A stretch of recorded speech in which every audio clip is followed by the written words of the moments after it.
대구 영남대학교 제가 처음 나왔습니다. 제가 고등학교를 다닐 때는 영남대학이 청구대학하고 대구대학이 통합을 해서 경산으로 이사를 간 것까지 아는데 그 이후에 오늘 영남대학을 처음 와봤습니다. 참 많이 발전을 했다 그런 생각을 했습니다. 여러분들이 요즘 가장 싫어하는 말이 아버지나 부모님들 들을 때 우리 때는 이랬다. 그 이야기가 여러분들 아마 가장 듣기 싫어하는 말 중에 하나입니다. 또 그것 때문에 꼰대라는 말도 생겼고요. 그래서 욜로족이나 워라별이라고 그러죠. 그런 세대에 사는 여러분들한테 우리 때는 이랬다 이런 말 하는 것이 참 비난받을 그런 말인 줄 알지만 제가 태어나서 지금까지 살아온 세대별로 이야기를 좀 하고 시작을 하겠습니다. 저는 경남 창녕에서 전후에 6.25 전쟁 직후에 태어났습니다. 태어나서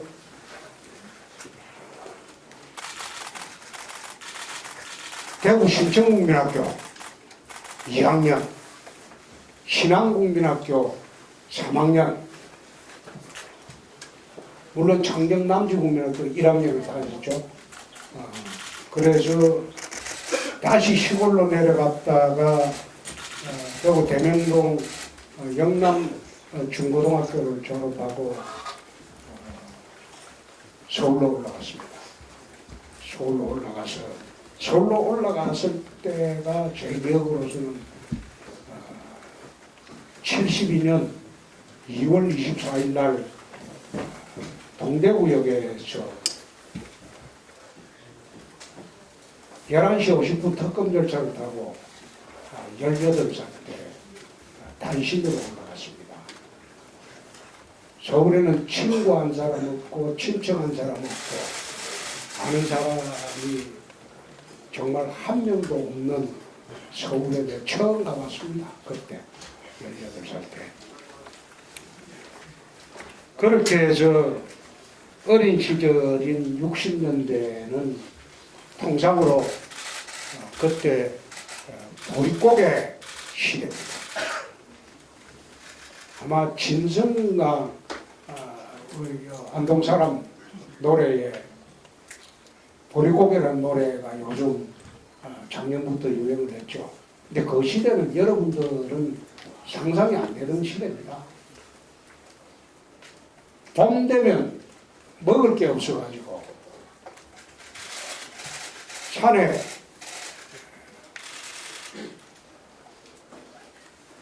소나무 송진을 뜯어가지고 먹던 그런 시대입니다. 참 어려운 시대죠. 대한민국의 60년대라는 게. 그것이 그 당시에 국민소득이 62달러였어요. 세계 최빈국이었어요. 제일 가난한 나라였어요. 60년대에 필리핀이 700불이었습니다. 필리핀이 원조를 해줘서 지금 서울의 장충체육관을 필리핀 원조한 돈으로 지은 겁니다. 또 지금은 세계 최빈국으로 되어 있는 미얀마가 그 당시에 아시아 최대 부국이었어요. 부자나라였어요. 근데 미얀마는 그때나 지금이나 똑같이 국민소득이 1300달러입니다. 그 시대에 60년대에는 여러분들의 아버님 어린 세대 시절, 저도 마찬가지고 그 시절은 보릿고개 시대였다. 70년대 들어와서 제가 대학을 7위학부입니다. 72년도 대학을 입학을 해서 유신 독재 시절이었습니다.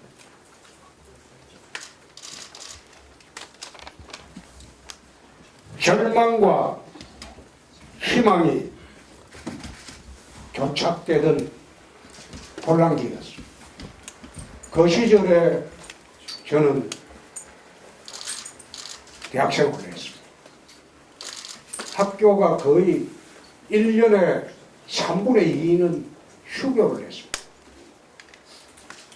학교가 문을 닫았어요. 그 당시에 학생 시위라는 게 정결했으니까요. 그래서 그런 시절에 절망과 희망이 교착되던 청년 시절을 보냈습니다. 80년대 들어와서는 철권 통치와 청동 시대였습니다. 압제의 시절이었죠. 그 시절에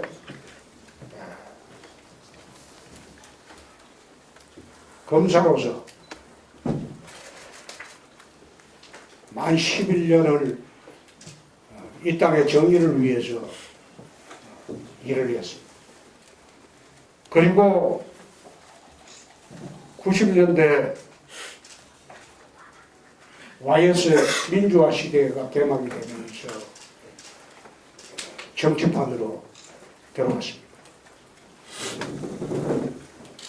제가 겪은 시대는 보릿고개 시대, 그 다음에 암울한 유신 독재 시절, 그리고 철권 통치와 청동 시대였던 50 시절, 그거 다 보내고 정치판에 들어온 민주화 시대에 나는 정치판에 들어왔습니다. 96년도 1월 말에 정치판에 들어와서 올해로 24년 정치판에서 있었습니다.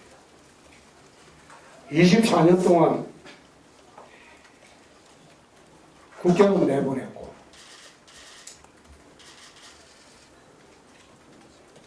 주로 강북에서 했죠. 어려운 지역에서. 원내대표 했고 당대표 2번 했고 경남지사 2번 했고 떨어졌지만은 대통령 후보도 해봤습니다.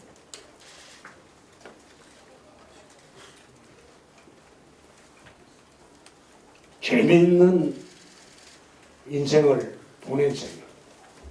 오늘 내가 자란 곳이 대구입니다. 태어난 곳은 경남 창녕이고 자란 곳은 대구입니다.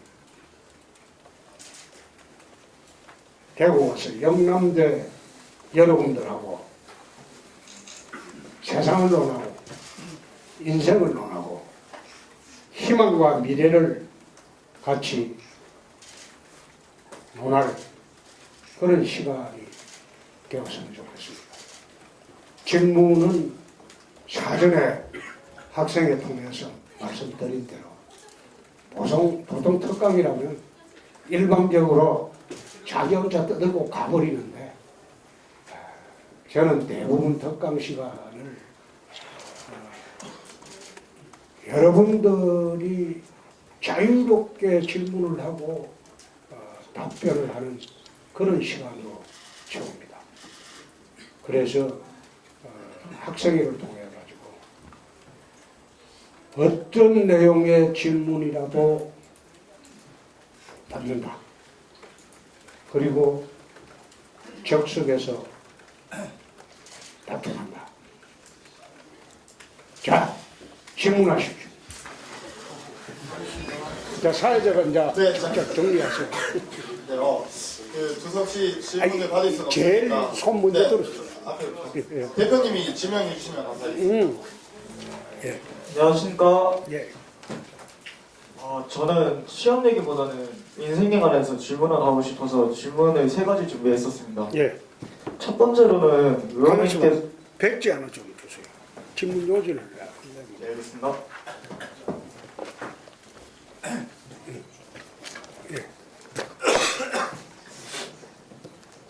의원님께서는 경상남도 창원시에 태어나서 가난한 생활을 보냈던 걸로 창녕. 예, 창녕으로 태어나서 이제 대구에서 이제 자리를 잡고 살았던 장소로 알고 있습니다. 그러나 제가 알기로는 가난했던 시절을 보냈던 걸로 알고 있습니다.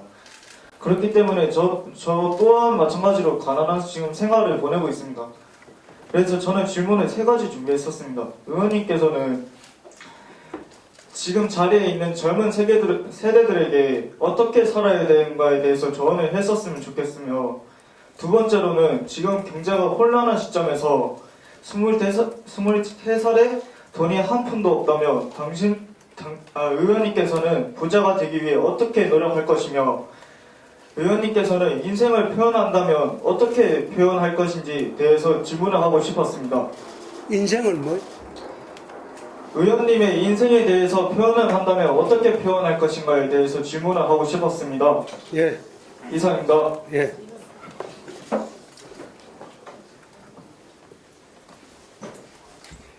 어떻게 살아야 하는가? 저는 힘들게 살았어도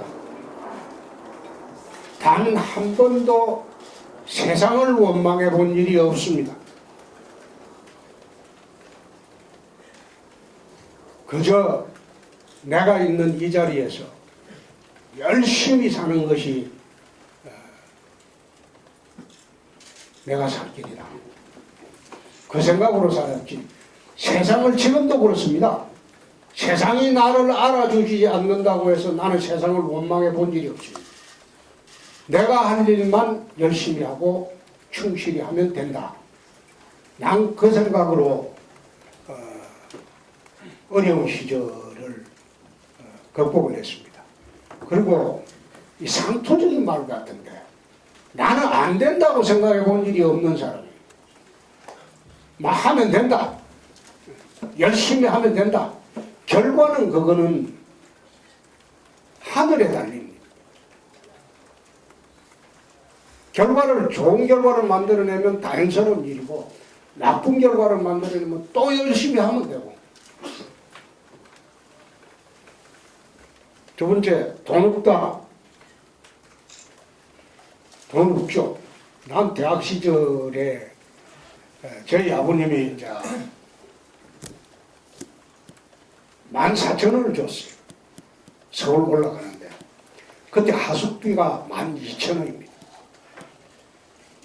근데 12,000원 하숙비 주고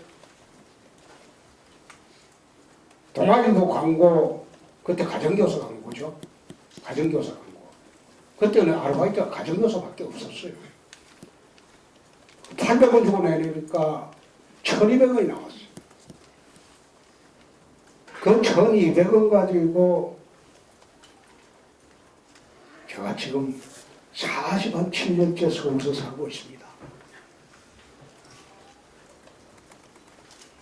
힘들어도 이 상투적인 말 같은데 세상을 좀 긍정적으로 보고 살았으면 좋겠다. 최근에 연예인들이 설리도 극단적인 선택을 하고 구하라도 극단적인 선택을 하는 것을 보면서 죽을 용기가 있다면 더 열심히 살 용기가 있는 게 아니냐. 난 그런 거 보면서 참 안타깝게 생각했습니다. 돈 없다. 지금은 돈 없지만 부자가 어떻게 되느냐. 제가 부자가 될 기회가 좀 있었어요.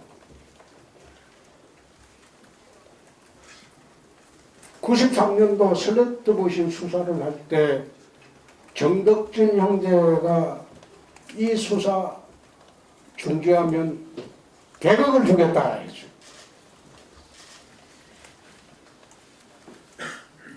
근데 그 당시에 그 사건은 검찰청에 정식으로 사건 번호를 접수하고 한 사건이 아니고 내가 중단해보면 끝나는 사건이에요. 검찰 수뇌부하고 청와대에서도 수사 못하게 하고 다 못하게 했어요. 그런데 그때 100억 받았으면 거부가 됐겠죠. 그리고 이 돈 100억 가지고 남대문 암달러 시장 가가지고 달러로 바꿔가지고 미국 가서 LA 가서 집을 사면 50채도 더 산다. 그러면 월세만 나와도 평생을 먹고 살 수 있다. 그런데 겁이 나서 못했어요. 특가법상 뇌물죄가 1,000만 원이 특가법에 해당해요. 그런데 100억을 받으면 무리징역 가도 이거는 가야 되는데 세상에 비밀이 어디 있습니까? 세상에 무슨 비밀이 어디 있습니까? 그거 안 밝혀지겠어요? 그래서 무섭기도 하고 겁나기도 하고 또 꼭 그래 살 필요가 있느냐. 내가 그런 생각으로 부자될 기회를 한번 놓쳤고, 두 번째 검사 그만두고 정치판 안 두고 변호사만 했으면 100억대 이상 돈을 벌었어요. 그런데 정치판에 들어오는 바람에 변호사로 돈 벌기에도 또 놓쳐버렸습니다. 그래서 부자가 되는 것이 나는 참 그게 좋은 길이다. 옛날에는 그래요. 옛날에는 공부 잘하면 판사, 검사, 의사, 학교 선생님 이게 막 최고의 직업이었어요. 지금 그렇지 않거든요. 지금은 돈 많고 그리고 시간 많고 여유로운 생활을 하면 그게 최고의 인생이죠. 가치관이 달라졌다. 그래서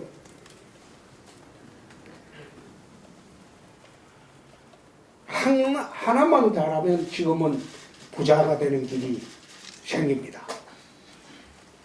딱 하나만 잘하면.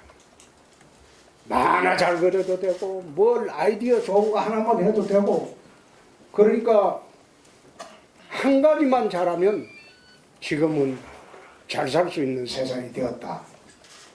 그래서 지금 세상은 저희들이 살아온 세상하고는 많이 다르게 좋은 세상이 되었다. 그런 생각을 합니다. 나이가 60이 넘어서 내 인생을 돌아볼 그런 순간이 왔는지 모르나 나는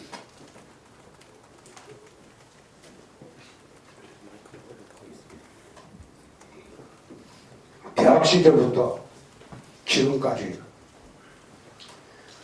뒤돌아보는 인생을 아직 한 번도 살아보지 못했습니다. 앞만 보고 갔습니다. 아직은 내 인생을 돌아볼 때가 되지 않았다. 그래서 홍준표의 인생이 어떤 것인지는 나는 세상이나 세평에 관심을 별로 안 둡니다. 세상 사람들이 나를 어떻게 평가하는지 그것도 나는 중요시하지 않습니다. 내가 어떻게 세상을 살아가느냐. 그게 더 중요한 문제다. 바르고 당당하고 정의롭게 살아가느냐. 그게 중요한 것이지 세상 사람들이 홍준표를 어떻게 평가하느냐. 나는 거기에 별 신경을 안 씁니다. 지금도 그렇습니다. 또. 지금 마이크가 나가서 안녕하십니까. 정치학과 박승호라고 합니다. 일단 만나게 돼서 영광이고 전 정치학도로서 여쭤보고 싶은 게 있는데 지금 최근에 김재현 의원이라든지 이철 의원, 이동수 실장도 총선 불출마 선언을 했습니다. 또 그거 이제 불출마 선언을 하면서 이제 각 당이라든지 지금 정치계에 많이 각성을 요구했다고 저는 받아들였는데 그렇게 바뀌어 갈 거라고 추측을 하시는지 궁금하고요. 두 번째는 지금 국회의원 이제 계시는 분들을 보면 굉장히 고령화돼 있고 북쪽의 출신들이 많이 있는 걸로 알고 있습니다. 그런 현실을 좀 바꿔야 되지 않나 저는 생각을 하고 있고 또 젊은 사람들이 어떻게 하면은 정치에 좀 더 가까워지고 입문할 수 있는지 조언을 해주셨으면 감사하겠습니다. 예. 김세연 의원이 하는 말 중에 상당 부분이 맞는 말입니다. 그렇게 되어야 하는데 제가 예측하기는 아마 그렇게 되기가 어려울 겁니다. 유감스럽게. 저도 그렇게 되기를 바라는데 그렇게 되기가 어려워요.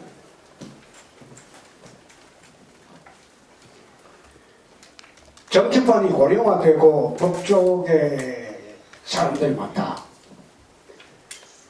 우선 법조계 사람들이 많는 것은 그것은 입법부이기 때문에 미국 같은 경우에는 하원의원의 70% 이상이 변호사입니다.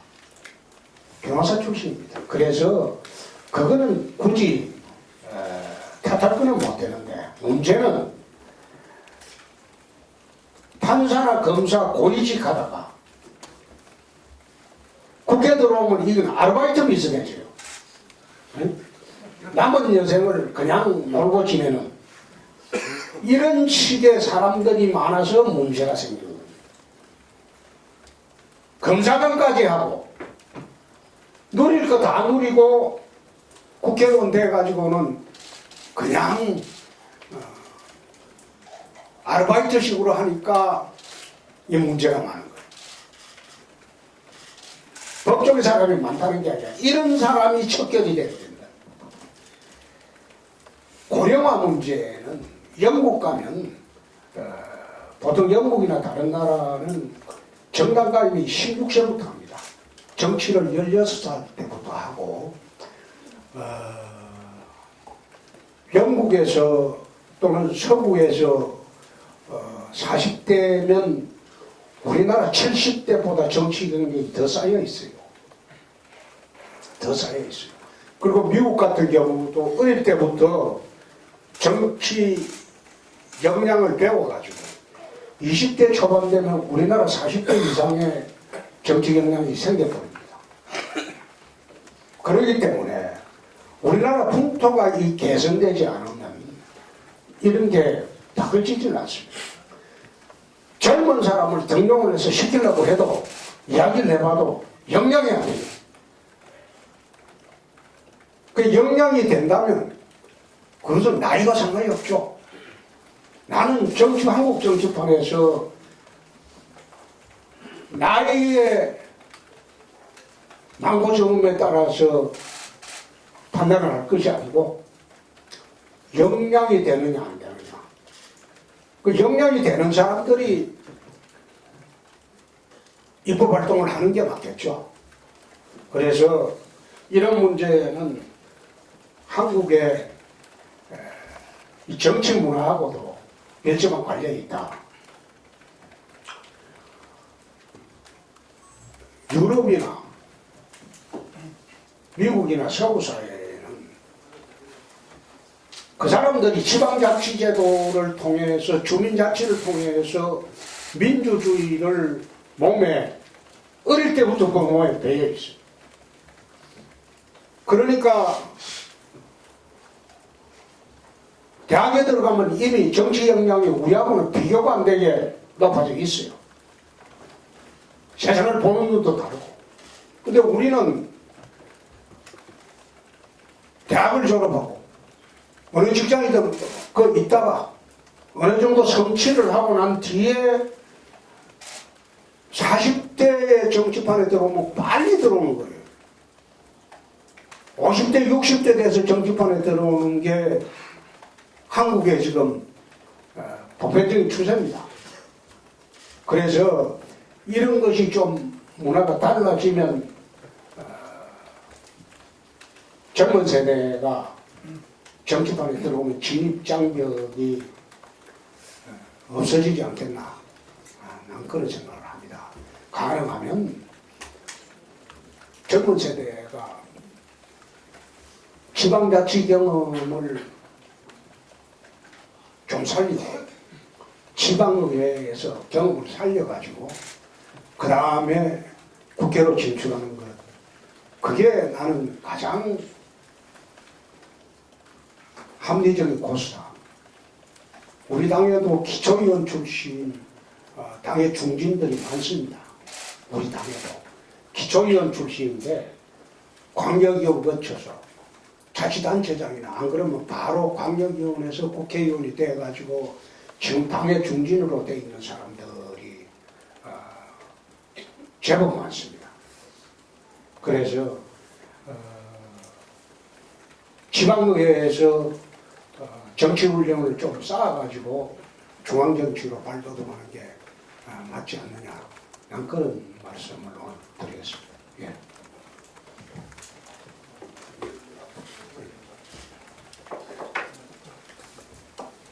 그럼 다음 질문 이쪽에서 받고 이렇게 번갈아 가면서 받도록 할게요. 네, 안녕하십니까. 저 기초교육대학 반대회장을 맡고 있고 천만현대학교 일산학번 최준환입니다. 지금 여기 법정관에 많은 학생들이 이제 로스쿨을 준비를 하고 있습니다. 사법고시를 준비했던 선배님으로서 지금 현 로스쿨 제도에 대해서 어떻게 생각을 하시고 또 이제 법조인으로서 이제 검사로서 생활을 하시면서 이제 검사란 어떤 것인가, 또 검사로서의 마음가짐, 변호사로서의 마음가짐, 그 말씀 부탁드립니다. 난 로스쿨 제도에 처음부터 반대를 했던 사람입니다. 나는 이거는 엄서제도다. 고려시대의 엄서제도다. 지금 어전원제도하고 나는 그거 다 반대입니다. 또 국립 외교원이라고 또 따로 있어요. 그래 만들어 가지고 특정 계층의 자식들만 신분 세습을 계속할 수 있게 하는 그런 제도에 불과하다. 로스쿨 나 반대했어요. 로스쿨 한번 가보세요. 전부 정말 힘들고 밑바닥에서 자라가지고 온 사람들은요 얼마 되지 않습니다.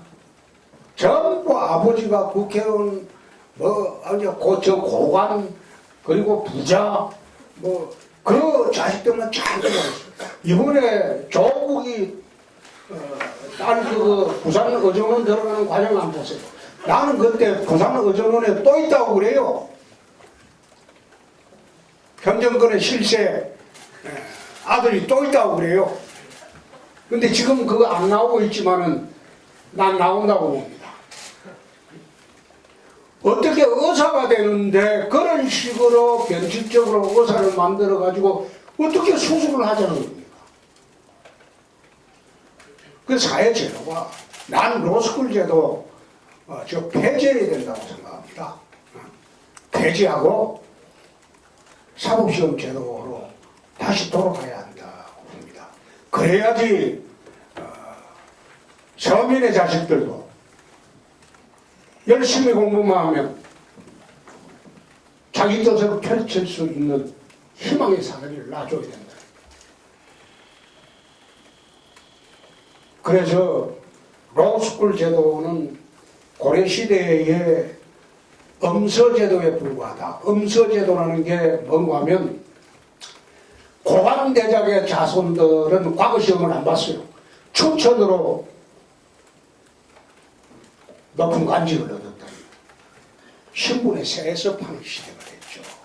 그 로스쿨 어전은 그리고 국립외교원, 국립외교원도 외모고시 쳐가지고 뽑으면 되는데 그걸 점점 없애버리고 의학자라고 뭐 말하면 외교관 자제들만 세습할 수 있게 그런 식으로 만들어간다 이 말이에요. 그건 아니죠. 그건 아니죠. 그래서 이런 서민들의 희망의 사다리를 없애는 로스쿨 제도, 그리고 어전원 제도, 국립외교원 제도, 이거는 철폐함이 상당하다. 나는 좌파 정부에서 이걸 철폐를 해야 되는데 자기들이 나서서 이걸 신분 세습 제도를 만들고 있으니 그래도 국민들은 그 뜻도 모르고 아니 그런갑다 하고 따라가는데 제대로 됐다면 좌파 정부에서 이걸 타파를 해야 돼요. 근데 좌파 정부에서 로스쿨도 노무현 대통령이 만든 제도입니다. 근데 좌파 정부에서 이런 짓을 한다 이 말이에요. 그래서 내가 그걸 동의를 하기 어렵고, 변호사는 내가 사실 등록만 해가지고 나는 법정을 별로 안 가보고 합동법률사무실에 한 7, 8년 등록을 해가지고 법정 안 나가고 그냥 그 등록만 해놓으면 그 당시에 분담금을 좀 줬습니다. 먹고 살만치만 분담금을 주고 또 내가 검사를 했기 때문에 잡아넣었던 사람이 어떻게 가서 풀어달라고 사정을 하겠나. 그리고 솔직히 말하면 내가 검사나 판사들한테 가서 돈 받고 사정하기는 싫고 그래서 내가 변호사 활동은 거의 안 해봐서 내가 잘 모르겠거든. 검사는 제가 검사할 때는 그런 생각을 했습니다. 헌법과 형사소송법상 검사의 권한만큼만 행사한다. 그건 대통령도 그건 제한할 수 없다. 그 넘어서는 권한 행사도 하지 않겠다. 헌법과 형사소송법이 검사에게 부여한 그 권한만큼은 내가 확실하게 행사한다.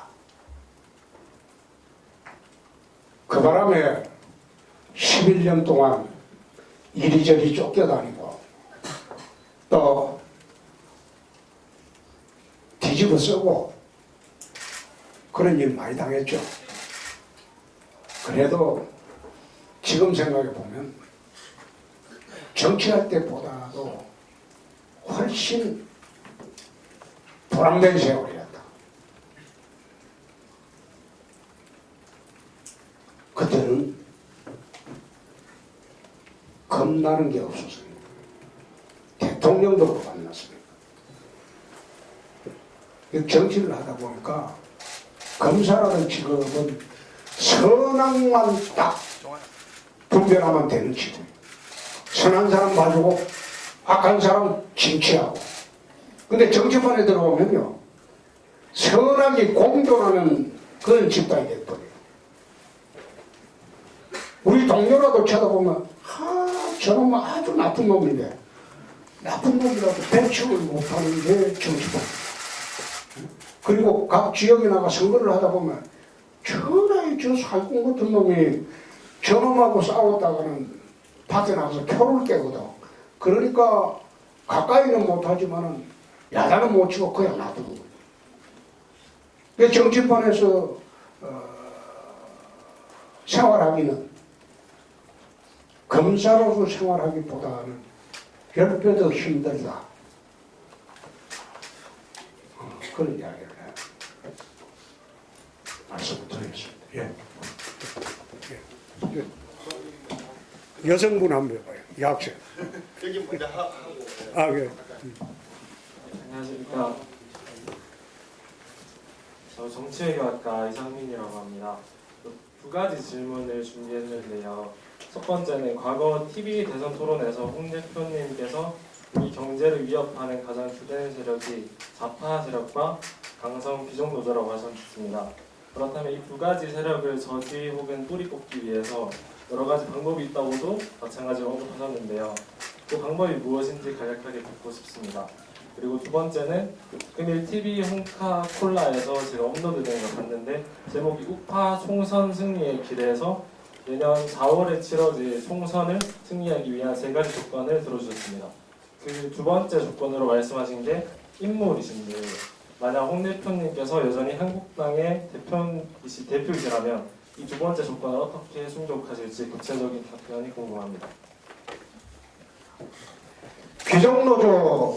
귀족노조는 대한민국을 망치는 원인입니다. 강성 귀족노조. 대한민국을 지금 망치고 있는 원흉이 강성 귀족노조고 또 젊은이들의 취업 자리를 막는 것이 좌파 정책입니다. 지금 문 대통령이 하고 있는 이 좌파 정책 때문에 기업이 해외로 떠나고 있어요. 대기업이 떠나고 대기업이 떠나면 중소기업이 따라가야 됩니다. 협력업체. 우리나라에 투자를 하지 않습니다. 왜 그러냐? 투자를 해본들 귀족노조 놀이터밖에 안 되는 이 나라에서 뭐 하려고 투자하겠습니까? 그래서 나라 경제를 살리려면 첫 번째 좌파 경제 정책은 철폐를 해야 된다. 그런데 문재인 정권의 존립 근거가 귀족노조이기 때문에 철폐를 못할 것이다. 두 번째, 귀족노조를 척결을 해야 된다. 그런데 이 정권의 존립 기반이 귀족노조이기 때문에 그것도 척결하기 어렵다. 결국은 대한민국 국민들이 선택한 문재인 정권을 2년 반 더 참고 있어야 한다. 나라가 더 망할 때까지. 웃을 소리가 아니고 이것은 선택을 했으니까 그 선택의 결과에 대한 책임은 유권자들이 지는 겁니다. 응? 그리고 나는 이 정권에서 경제부총리, 경제 좀 아는 사람 총리 내세워서 쇼하겠다? 그 쇼해본들 경제 좋아지지 않습니다. 미국에서 왜 한국을 옥죄했습니까? 왜 목을 비틀겠습니까? 방위비 협상으로 왜 목을 비틀겠습니까? 이 좌파 정부는 김정은하고 한패거리로 보는 거예요. 그래서 김정은보다 더 매운 거예요. 그러니까 목을 비트는 거지. 한번 생각해 보세요.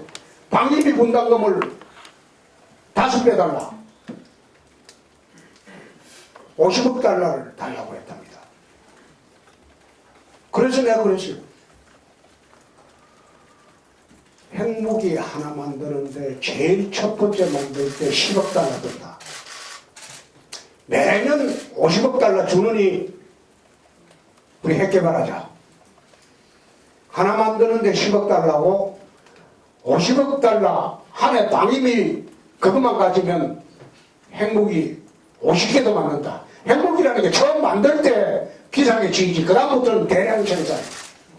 네? 우리나라도 월성 원전하고 저게 30년 이상 있었기 때문에 플루토늄을 재처리하면 미국 2015년도 국방과학연구소에서 분석한 자료를 보면 우리나라 핵무기를 만들 수 있는 플루토늄 양이 4,660개를 만들 수 있다는 거예요. 일본은 이미 플루토늄을 재처리를 다 했어요.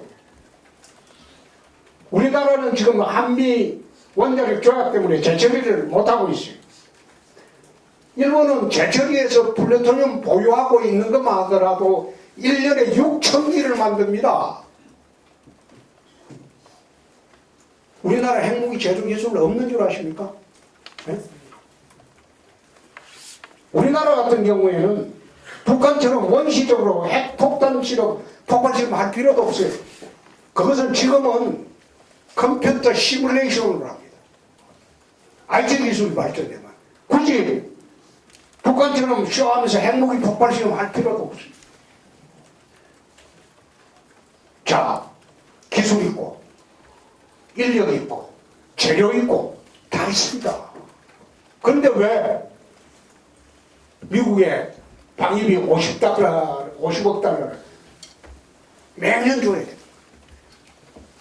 핵 개발하면 주한미군 철수해도 되죠? 그렇지 않습니까? 핵 개발 딱 하면 내려올 수 있습니까? 그러면 핵 개발을 내 2년 반 전에 미국 전술핵 재배치 가지고 미국 갔을 때 미 군축 전문가들하고 워싱턴에서 세미나를 했어요. 너희들 전술을 재배치 안 해주면 우리 핵 개발할 수 있다. 그러니까 군축 차관보 출신이 맹소를 하면서 비아냥거리더라고. 한국의 핵 개발? 웃기는 소리다 이거지. 그래서 내가 NPT 10조에 어떻게 되어 있냐? 핵확산 금지 조약 10조에 자유를 위해서 탈퇴할 수 있다고 되어 있다. 북한이 핵 개발했는데 자유를 위해서 NPT 10조에서 탈퇴하고 우리도 핵 개발하는데 너희들이 저지를 못하는데 그럼 우리 살 길은 우리가 찾아야 되지 않느냐? 경제 제재? 북한처럼 폐쇄 경제로 살아나는 제재는 제재를 할 수 있지만 한국은 10대 경제 강국이다. 세계. 한국 제재하면 너희는 그럼 미국 경제에 영향력이 없는 것으로 보느냐? 함부로 제재가 가능하겠냐? 내가 그래 반박하니까 그 군축 전문가들 아무도 더 이상 질문 안 했어. 최근에 미국 조야에서도 한국 핵개발론이 아주 일반화되고 있습니다. 2년 반이 지나니까. 처음 그 이야기 했을 때 언론에서 뭐라고 했습니까? 나는 거부라고 했어요. 코웃음 쳤어요. 그런데 최근에 언론 분위기 어떻습니까? 우리도 핵개발하자 이거 아닙니까? 바뀌었잖아요. 2년 반 만에. 응? 2년 반 앞일도 내다보지 못하는 사람들이 2년 반 전에는 걸피다마 대선 때나 지방선거 때 내 욕을 했다 이 말이야. 위장평화라고 욕을 해놓고 위장평화 아니던가요? 김정은한테 꼭 잡혀 어린애한테 잡혀가지고 트럼프도 꼼짝 못 하잖아 지금. 어린애한테 지금 깡패를 다룰 때는 더 깡패같이 굴어야 돼.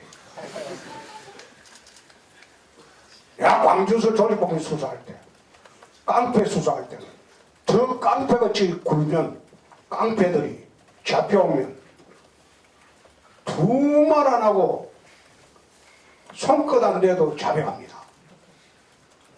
깡패를 다룰 때는 더 깡패같이 굴어야 돼.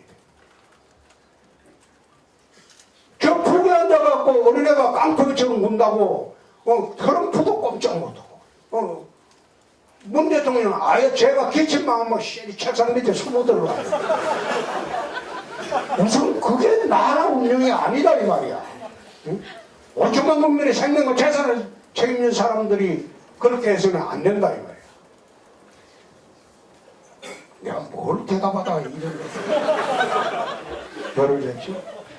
또 질문이 뭐였죠? TV에서 어제 오늘 오전에 4월에 치러진 총선 승리를 위한 4가지 조건들 인물로 내가 지방선거를 해볼 때 당대표를 했는데 후보자를 찾을 수가 없어요. 응?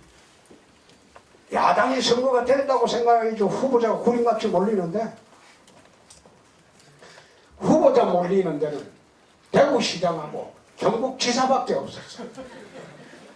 다른 데는 광역단체장들이 후보자가 나설 사람이 없어요.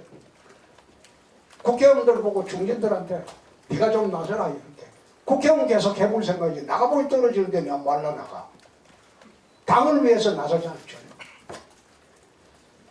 오죽 답답했으면 서울시장을 대구에서 국회의원 떨어진 김문수 의원을 데리고 와서 사정사정해서 서울시장을 내세웠을까? 왜 이런 얘기하냐? 야당이 선거가 될 것 같아야지 사람이 구름처럼 모이지. 안 되겠다고 판단이 되면 후보자 자체를 인물을 영입을 할 수 없어요. 나는 내년 선거에서 인물로는 우리가 민주당에 절대적으로 불리하다. 그런 생각. 대표님께서 지금 만약에 계속 한국당 대표이셨다면 어떻게 무엇을 충족하셨을지. 지금 만약에 대표님께서 계속 자유한국당 대표를 하셨다면 어떻게 내년 총선을 치르실 계획이 있으신지. 대표를 그만뒀잖아. 근데 제일 걱정되는 게 지난번에 유시민 노무현 재단 이사장하고 개회에서 토론을 할 때 보니까 자기들이 내세우는 것은 탄핵 창당 청산론이야. 박근혜는 탄핵시켰지만 그 잔당들은 탄핵이 되지 않았다. 그래서 박근혜 집권 당시에 잔당들 소탕하는 것이 내년 총선이다. 그 이야기를 하는 걸 들었을 때 성취됐어요. 성취됐어요. 그 이야기를 딱 해놓고 계속 이어서 말합니다. 당대표가 뭐한 사람이냐? 그 당의 주주가 누구냐? 전부 친박 잔당들 아니냐? 그 이야기를 방송에서 스스로 없이 해버렸어요. 그럼 우리는 정권 시판론으로 들어갈 건데 저쪽에서 물고 들어오는 탄핵 잔당 청산론. 그러면 이 당이 쇄신을 어떻게 해야 되겠어요? 그 공격을 피하려면.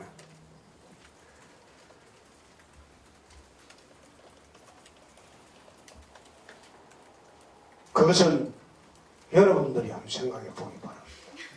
내 입으로 이야기하면 또 내부 총질이다 뭐 나이 근데 나는 총이라도 한번 쏴본 사람들이 내부 총질 운운하면 내가 밉지는 않지. 생긴 총도 한번 안 쏴본 사람들이 그런 이야기를 하니까 내가 밖에 나가서 당내 문제를 이야기하기가 좀 그런데요. 여러분들이 한번 판단해 보십시오. 예.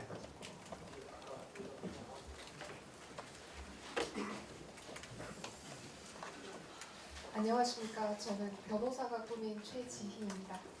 아까 입시 비리와 관련하여서 요새 공정이라는 기회가 가치가 굉장히 강조가 되고 있고 그 수능 문제와 관련하여서 사법시험 종폐 문제가 다시 문제가 되고 있습니다. 아까 얘기가 나왔던 노스쿨 문제도 마찬가지고요. 변호사를 꿈으로 꾸고 있는 입장에서는 이렇게 사법시험이라든지 노스쿨 문제라든지 왔다 갔다 하면서 입시 문제가 바뀌고 있는 것이 굉장히 반갑지만은 않습니다. 저 역시 비싼 등록금과 복잡한 선발 기준을 이유로 로스쿨의 입시 방법에는 반대를 하고 문제가 있다고 생각을 하는데 로스쿨에 문제가 있다는 것이 곧 사법시험이 존재해야 하는 이유가 된다고는 생각하지 않습니다.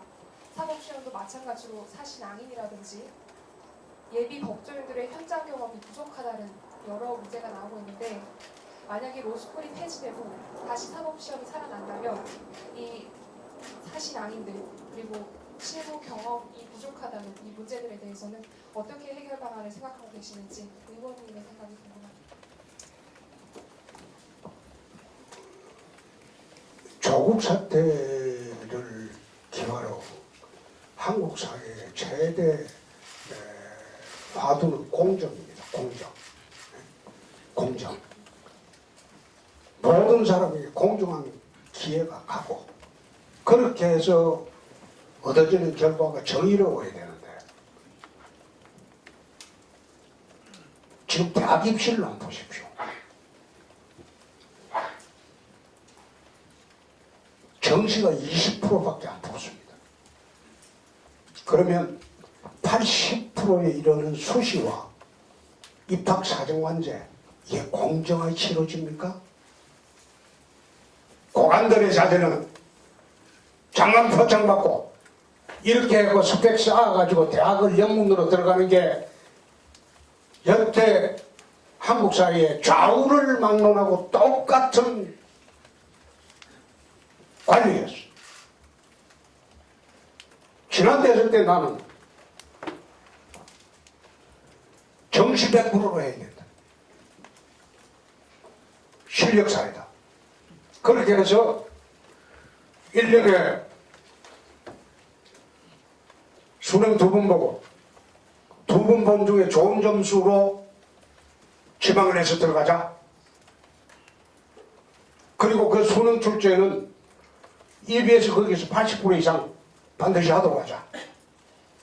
상권에서 EBS만 보더라도 대학 들어갈 수 있게 하자.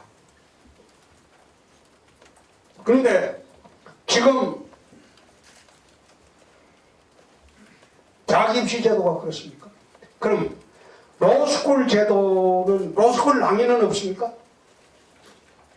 지금 합격률이 절반으로 내려가요. 응? 절반으로 내려가는데 로스쿨 낭인은 없느냐 이 말이에요.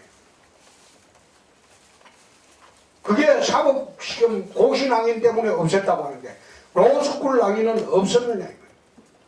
옛날에 고시낭인이 있어도 시험 보다 떨어지면 회사 취직하고 그랬어요. 회사 다 들어가고 자연적으로 그게 한국 사회가 흡수를 다 했어요. 그런데 오히려 로스쿨 나와가지고 수억 돈이 갖고 로스쿨 나와가지고 로스쿨 시험 떨어지고 그 낭인이 생겨버리면 그 사람은 진짜 올 때 갈 데 없는 거예요. 그래서 나는 로스쿨을 처음부터 반대를 한 게 이건 서민들의 기회의 사다리를 차버리는 것이다. 자기가 선택해서 노무현 대통령도 고등학교 나와가지고 예비 시험 봐가지고 변호사 되는 바람에 대통령까지 됐잖아요.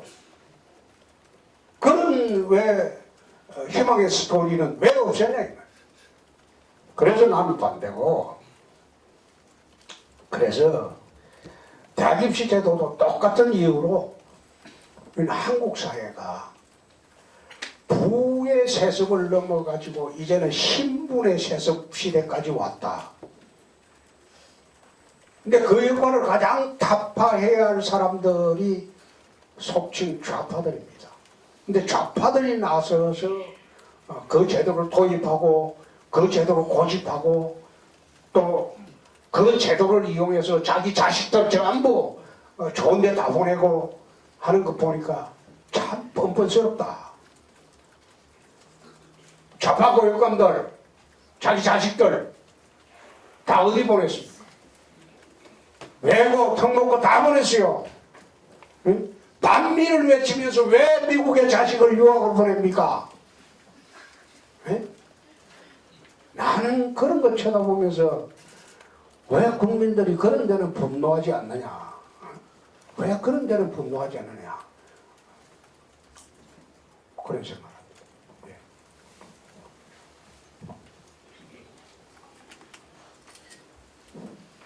안녕하세요. 반갑습니다. 제가 과학대학교 황지명이라고 합니다. 제가 대표님께 여쭙고 싶은 거는 그 11년간 검사 생활을 하시고 정치판으로 들어가셨다 하셨는데 그때 정의를 위해서 사셨다고 하셨는데 이 정치판에 들어가면서 가진 그 정의에 대한 생각과 포부가 어떠하셨는지 궁금하고 그리고 제가 그 정치에 관심을 가지게 된 게 저번 대선 대통령 후보로 나오셨을 때 그때 관심을 많이 가졌었는데 강성 노조라는 단어를 여러 번 얘기하시는 게 굉장히 인상 깊게 기억에 남았었습니다. 근데 그 진주 의료원하고 관련해서도 그 노조라 하면 보통 그 힘이 약한 서민들이 자신들의 이익을 표출하기 위해서 그런 집단을 형성한 것으로 알고 있는데 그 강성 노조라고 얘기하시는 게 뭐 구체적으로 어떤 그 모습과 뭐 현상을 보고 얘기하시는 건지 그것도 관련해서 같이 궁금한 것 같습니다. 나는 정치판에 들어간 것이 96년 1월 말인데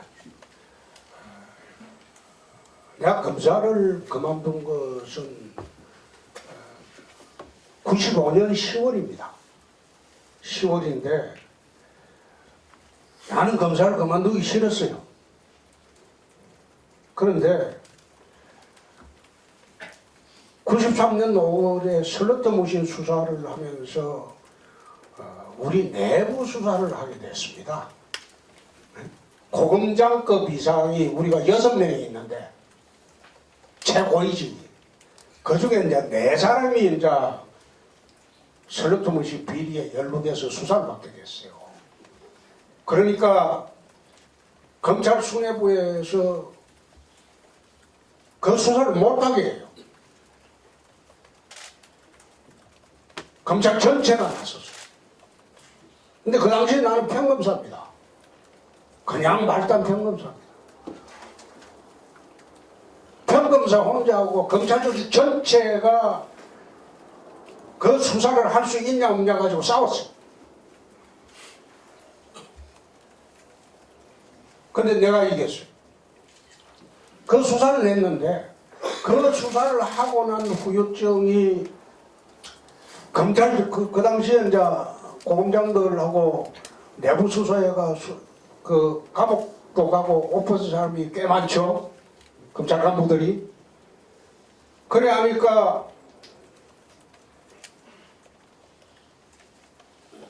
나하고 점심시간에 밥 먹으러 같이 가자는 검사가 없어요. 저하고 어울리면 인사에 불이익 받는다고. 그래서 내가 2년간 조직 내에 따돌림을 받다가 마지막에 더 이상 견디기가 힘들다. 그리고 그 당시 검찰 나가달라고 그랬고 네 있으니까 불편하다. 조직을 이렇게 회를 쳐놓고 무슨 검사를 계속 하려고 하느냐. 그래서 내가 95년도 10월 초에 사표를 냈는데 사표를 내고 한 달 동안 억울해서 내가 변호사 개업을 안 했어요. 안 하고 있다가 그때 내 퇴직금을 보니까 5,900만 원이나 받았습니다. 그런데 집사람하고 제주도도 한번 놀러 가보고 그래 왔다 갔다 하니까 한 달에 300만 원 이상을 써버리더라고. 그래서 보니까 이거 갔다 가다가 빈손 되겠다 싶어가지고 부랴부랴 후배가 하는 변호사를 절반을 잘라가지고 전전세 내가지고 이제 하고 있는데 사무실 여니까 제일 먼저 찾아오는 사람이 광주에 내가 근무를 하면서 조폭 수사를 할 때 잡아 넣어가지고 이젠 2, 3년 있다가 석방된 깡패 두목들이 찾아와요. 석방 인사차 온다고. 덕분에 학교 잘 갔다 왔시다. 근데 변호사는 아무런 보호장치가 없어요. 변호사는. 그 테러 당하면 할 수 없는 거예요. 변호사는 아무런 자기 보호 수단이 없어요. 그래서 저녁마다 집에 전화 와가지고 집사람 납치한다, 우리 애들 납치한다고 협박을 하고, 그래서 이거는 도로 검사로 돌아갈 수는 없고 검사 받아주지도 않을 거고, 그래서 할 수 없어가지고, 야, 이 국회의원 되면 저놈들이, 깡패들이 우리 집에 협박 못할 거 아니냐. 내가 정치판 처음 들어갈 때는 국가와 민족을 위해서 들어간 게 아니고 내 가족 지키기 위해서 들어갔습니다. 그때는 모래시계 드라마 영향으로 선거운동할 필요가 없었죠. 그냥 이름만 걸어놓으면 압승을 할 테니까. 지금이야 그렇지만 그때는 달랐죠. 어디 가나 서울에 어디 언제나 하나 압도적으로 당선될 때죠. 그래서 제가 이야기하는 거는 그런 측면에서 정치를 시작을 했다. 내 가족 지키기 위해서. 그러다가 초대선 때는 검사하던 버릇이 남아있어가지고 DJ 저격수하고 노무현 저격수 하다가 3선이 되고 난 뒤부터 저격수 활동을 접어버리고 국가를 위해서 무엇을 해야 하느냐. 그래서 내가 제대로 된 정치를 시작한 게 2004년 3선이 될 때입니다. 그때부터 제대로 된 정치를 알 수가 있었다. 그리고 또 하나는 뭐죠? 또 하나 지금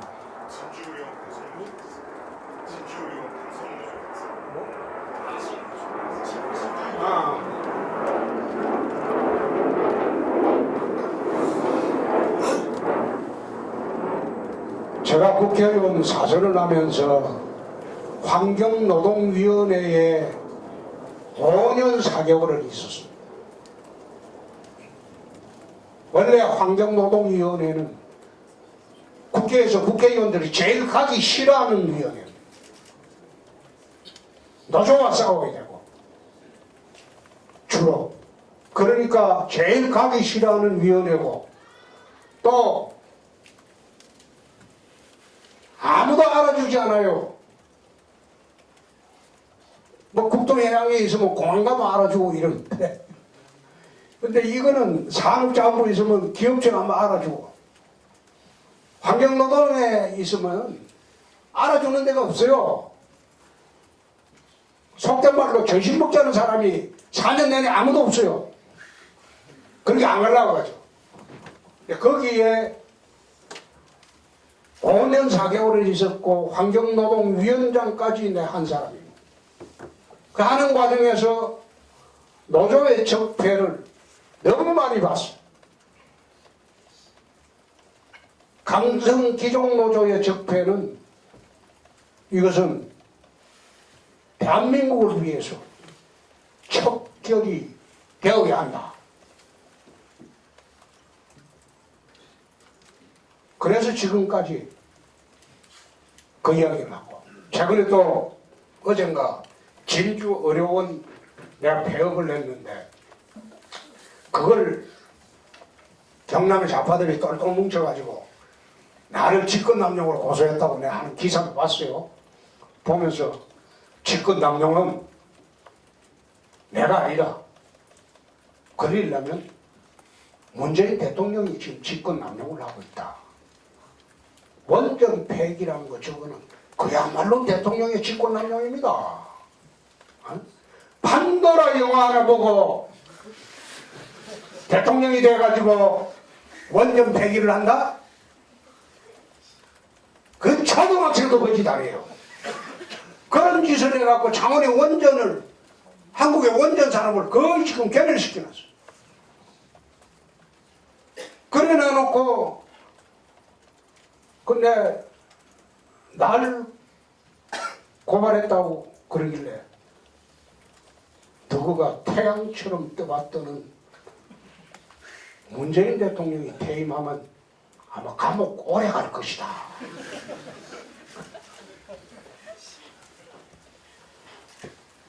강성노조의 폐해라는 거는 내가 일일이 이야기를 안 하지만 5년 4개월 환경노동위원회에 있으면서 노조 그 폐악질하는 걸 너무 많이 봐왔어요.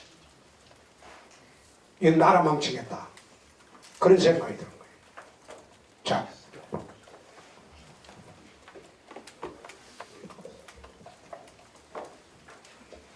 안녕하십니까. 만나 뵙게 돼서 반갑습니다. 생활과학대학 최경원입니다. 전 공수처니 선거법이니 중요한 것들이 많지만 보수의 이미지 쇄신에 관한 질문을 드리겠습니다. 젊은 층들 사이에서는 진보는 정의, 보수는 친일, 태극기 부대 등 소위 말하는 꼴통 보수나 틀딱이라는 안 좋은 이미지가 강하게 자리 잡고 있습니다. 그 바탕에는 다양한 이유가 있겠지만 무엇보다 좌파 진영의 이미지 정치가 잘 먹혀 들어갔기 때문이라고 생각합니다. 우파 진영의 좋지 못한 이미지를 쇄신하기 위해 이에 대한 우파 진영의 대응 방식과 수장으로서 대표님의 의견 듣고 싶습니다. 나는 최근에 유시민 전 장관하고 내가 토론을 KBS에서도 하면서 나는 진보좌파라는 말을 안 씁니다. 그냥 좌파라고 그러죠. 원래 이 좌파 우파 개념의 뿌리는 어디에서 출발을 했냐? 프랑스 대혁명 때 혁명 끝나고 난 뒤에 의회를 기준으로 왼쪽에 앉은 게 자코방당입니다. 오른쪽에 앉은 게 지롱더당이에요. 자코방당은 급진 좌파예요. 그 다음에 온건 우파예요. 거기에 뿌리가 좌파 우파가 생겨요. 그게 지금까지 이어져 내려오는 좌파 우파 개념이에요. 그럼 좌파는 기본적인 가치가 평등입니다. 우파는 기본적인 가치가 자유입니다. 가장 중요시하는 가치가. 그러면 좌파를 좌파라고 이야기하면 좌파들이 싫어해요. 자기들은 진보라고 그래요. 그러나 내가 보건대는 이 조국 사태에서도 잘 보지 않았냐. 어? 태행적 진보다 이거예요. 보수도 진보적 보수가 있을 수가 있고 태행적 진보가 있을 수가 있다. 응? 그렇게 해야지. 진보라고 하면 뭔가 젊고 미래가 있고 밝고 이걸 상징하고 보수를 이야기하면 털딱 그 다음에 꼴통 이것만 생각하는 그 개념 자체가 잘못된 것이다. 응? 그래서 나는 그런 생각을 해요. 여태 그걸 쌓아오는 게 30년이 걸렸어요. 이 사람들이 그런 이미지 개선 작업을 해온 게 30년이 걸렸다. 정교조를 통해서. 초중고등학교 교육의 중심축이 정교조입니다. 그 정교조를 통한 이미지 쇄신 작업을 30년을 해왔습니다. 그렇게 하다 보니까 이제는 진보는 선한 것, 보수는 악이고 이게 지금 국민들 머릿속에 일반화가 돼버렸어요.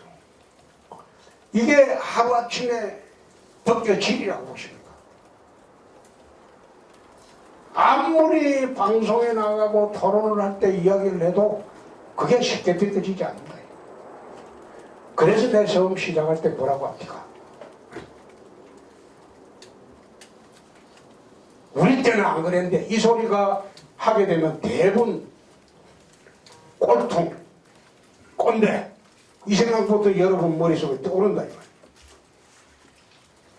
그래서 이런 이미지 쇄신작을 좌파 진영에서는 정교조를 통해서 30년 이상 해왔기 때문에 그 국민들 머릿속에 뿌리 박혀 있어요. 근데 그걸 하루 이틀에 벗겨내는 것은 쉽지 않습니다. 그러나 제대로 우리가 쇄신하고 새로운 모습으로 보일 때 서서히 벗겨질 수 있다고 나는 봅니다.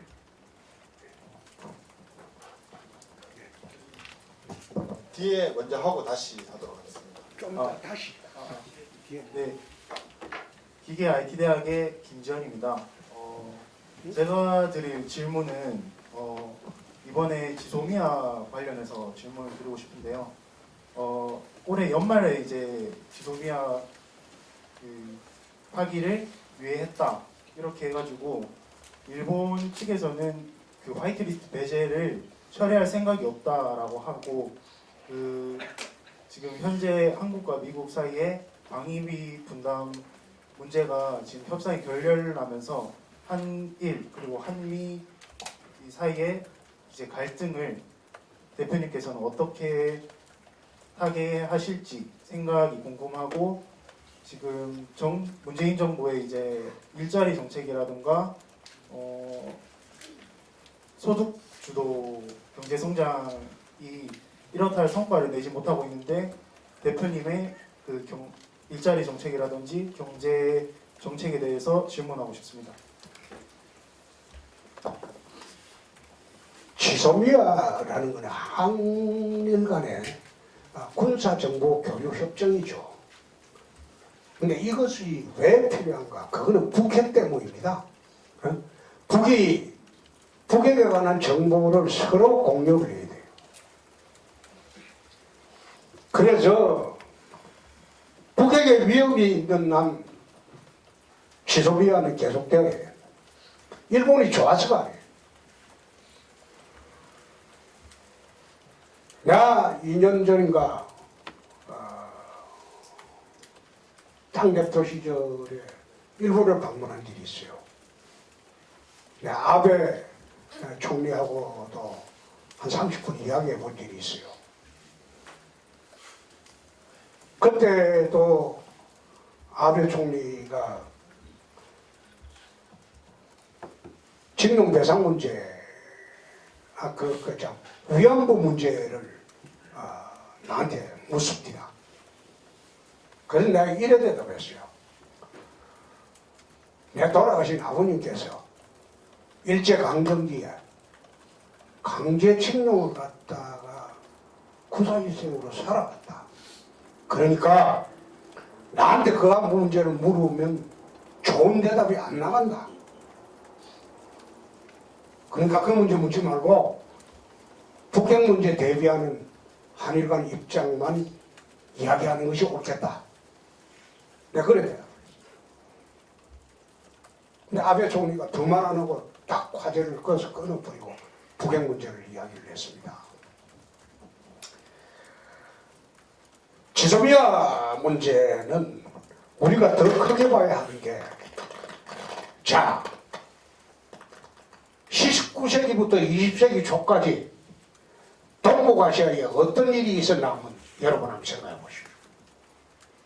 청일전쟁이 있었죠? 노일전쟁이 있었지.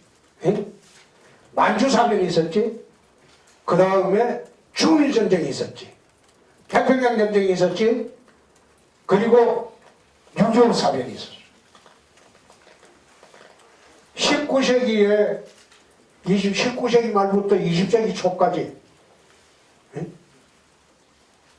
20세기 중반까지 동북아시아 한국을 비롯한 이 주변에서 세계 대전급 전쟁이 6번이나 있었어.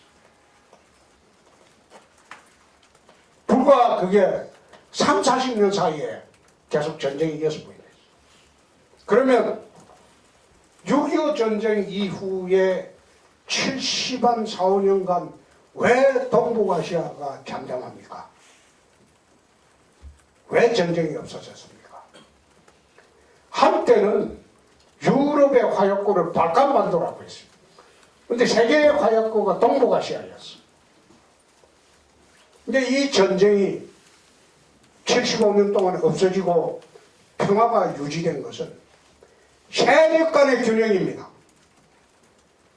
북중러 사회주의 동맹하고 한미일 자유주의 동맹이 휴전선을 중간에 두고 세력의 균형을 이루었기 때문에 전쟁이 일어나지 않는 겁니다. 세계 균형이 무너지는 순간 전쟁은 일어납니다. 그러면 우리가 해야 될 게 뭡니까? 75년 이상 평화와 변명을 가져둔 한미일 자유동맹을 굳건하게 지켜야 되는데, 지난 대선 때 유튜브에 토론 과정을 한번 보십시오. 내가 이런 이야기 했어요.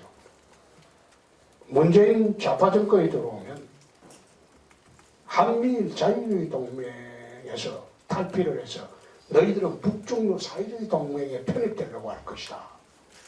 그 과정에서 동북아시아 번영을 가더라던 한미일 자유주의 동맹이 건립하게 되면 나라에 위기가 온다. 특히 좌파 정권이 한국에 좌파 정권이 들어오면 일본이나 미국이 우리를 깔볼 것이다. 여기에 군사정보를 안 줄 것이다. 특히 미국 같은 경우. 저분들 이게 바로 북한으로 넘어가 버린대. 우리가 지금 외교적인 순환을 갖고 고립되고 힘들게 하는 것은 이 정권의 성격이 친북 좌파 정권이기 때문에 미국이 옥죄고 깔보고 일본이 옥죄고 깔보고 하는 겁니다. 그래서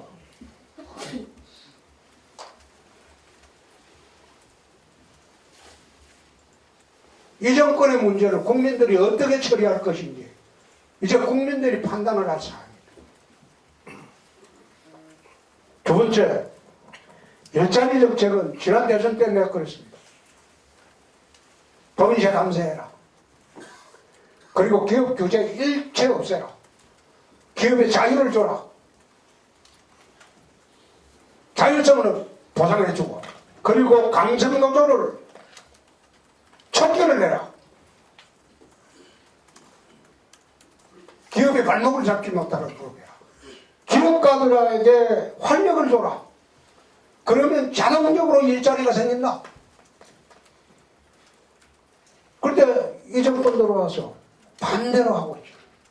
정반대로 하고 있죠. 기업이 해외로 탈출하고 대기업만 가는 게 아니고 중소기업 전부 따라서 다 가버리잖아요.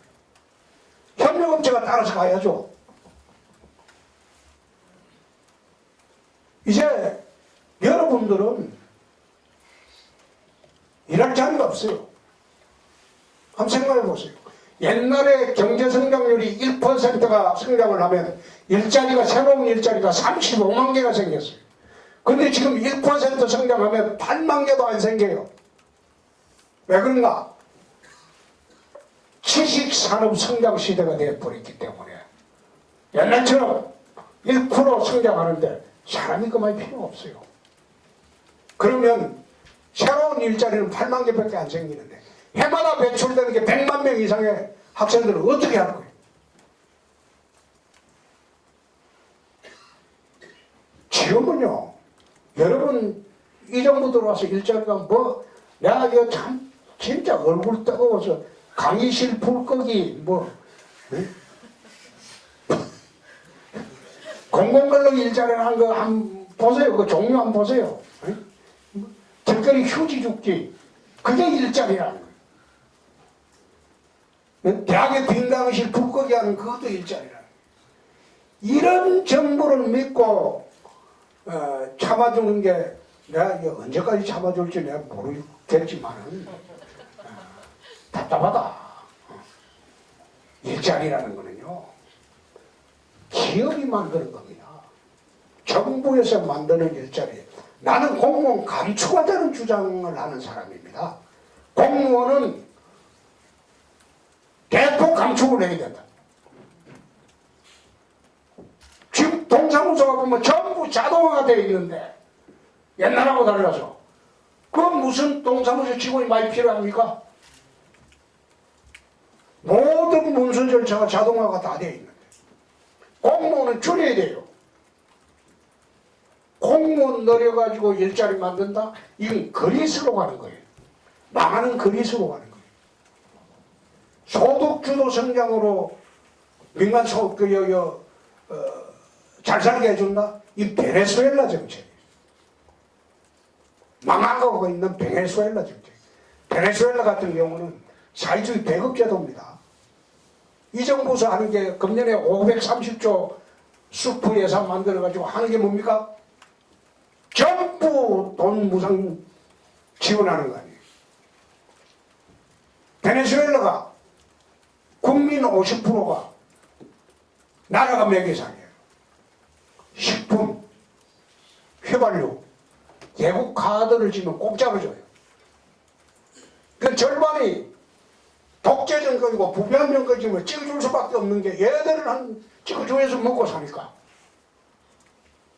이 정부가 하는 게 지금 베네수엘라는 복지정책을 속에 있다니까. 또 한번 보세요. 건강보험 뭐 문재인 케어 온갖 거 다 해준다고 난리 쳐놓고 건강보험이 3배로 이제 드려야 돼. 여러분들의 아버지가, 여러분들의 엄마가, 여러분들의 누나가 회사 다니면서 건강보험도 3배 드려야 돼. 인식은 저가 써놓고 모든 것은 국민 세금으로 다 돌린다. 이거는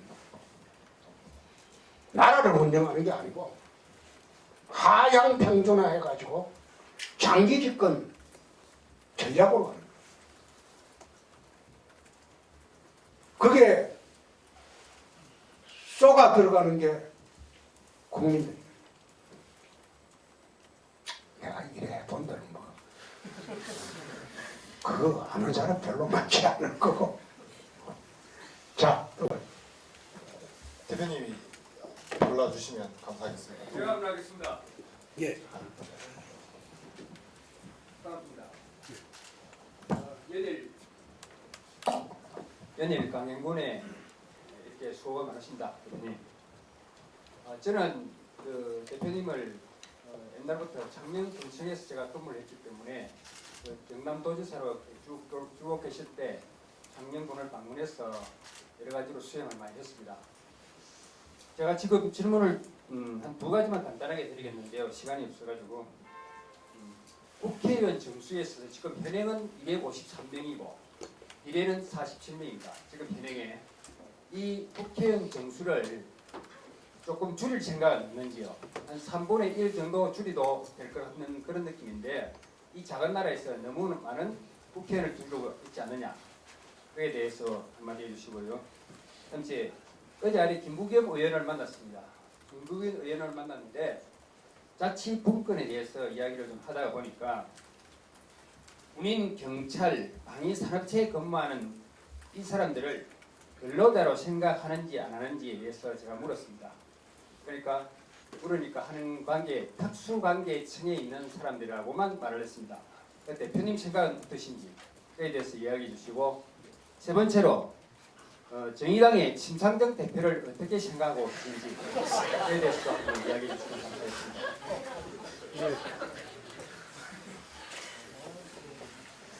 국회의원 정수는 내가 미국의 예를 한번 들어보겠습니다. 1911년도에 미국 인구가 9천만 명일 때 하원 435명, 상원 100명.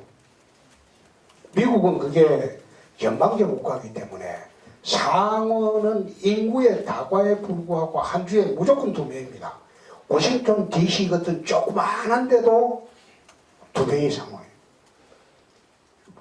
캘리포니아처럼 3억이 넘어도 2명. 그래서 우리나라 국회의원의 같은 일을 하는 것은 하원입니다. 1911년도에 미국 하원이 법률로 정수가 435명이 됐어요. 지금 미국 인구가 3억 3천만 명입니다. 근데 하원 정수가 한 명도 늘어나지 않았습니다. 1911년도 그 법률대로입니다. 미국의 인구 비율로 따지면 한국의 국회의원 적정수는 81명입니다. 상원 포함해서 535명으로 계산을 해줘도 81명에 불과합니다. 나는 나는 대한민국 국회의원은 200명이면 충분하다. 왜 그런가 하면 헌법에 200명 이상으로 되어 있습니다. 그러니까 헌법의 최하한선인 200명이면 국회의원 수는 충분하다. 그리고 군인검찰 이게 이제 노동자냐 뭐 그것은 법률적으로는 김부겸 의원 의견이 맞습니다. 그리고 세 번째, 심상정 대표는 어떻게 생각하냐. 지난번에 대선 때 내가 한 이야기가 있습니다. 배배 꼬인 사람.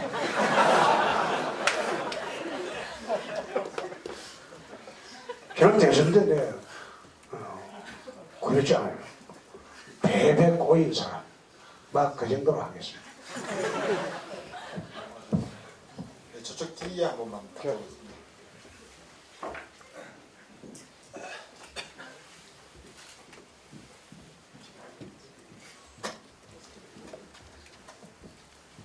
반갑습니다.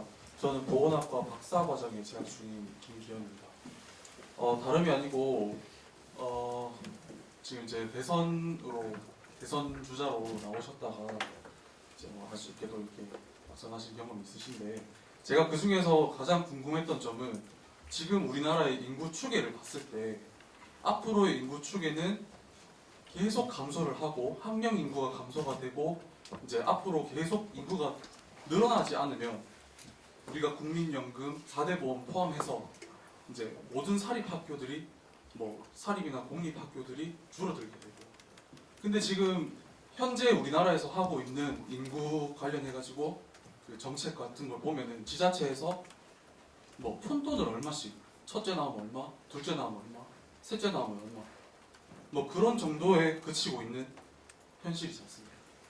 사실 제가 개인적으로 생각했을 때는 이제 결혼을 하는 사람들이 줄어들고 그 결혼을 결심하기 위해서는 취직을 해야 되고 이제 결혼을 해서도 집값이 이제 너무 비싸기 때문에 또 그게 문제가 되고 이제 집값이 다 해결이 된다고 쳐도 아이를 낳을 수 있는 환경이 아니지 않습니까?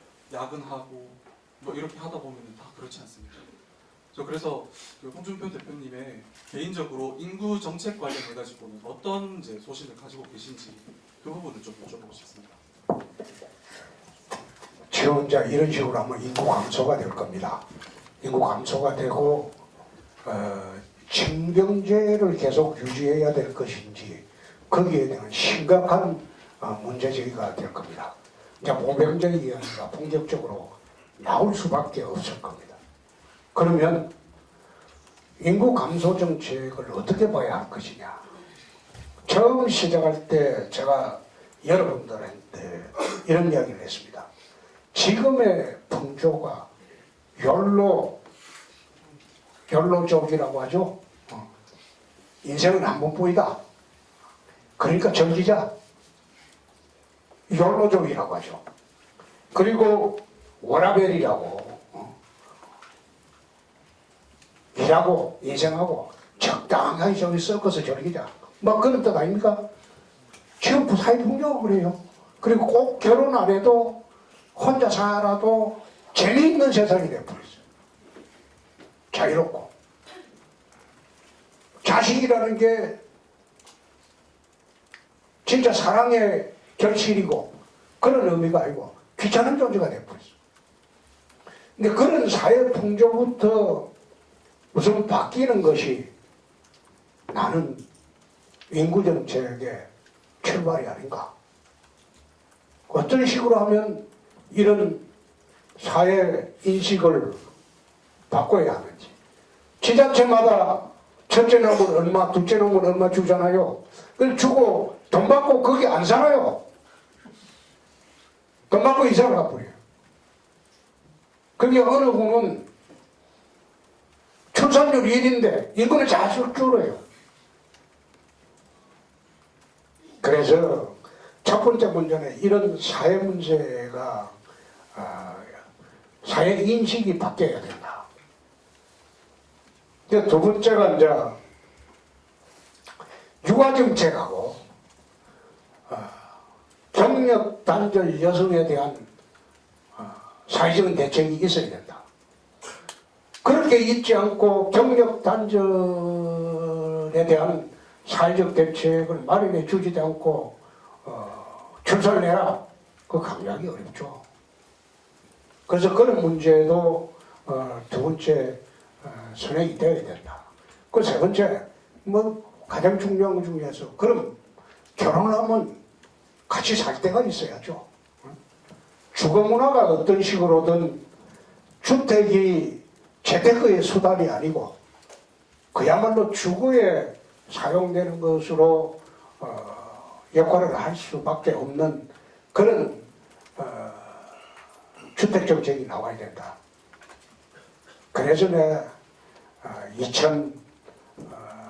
2006년도인가 7년도인가 싱가포르까지 가가지고 토지 임대부 주택 정책을 연구를 해서 법안을 하나 만들었는데 아파트가 굉장히 싸게 하는 법안이죠. 반값도 안 되는 아파트 법안이지.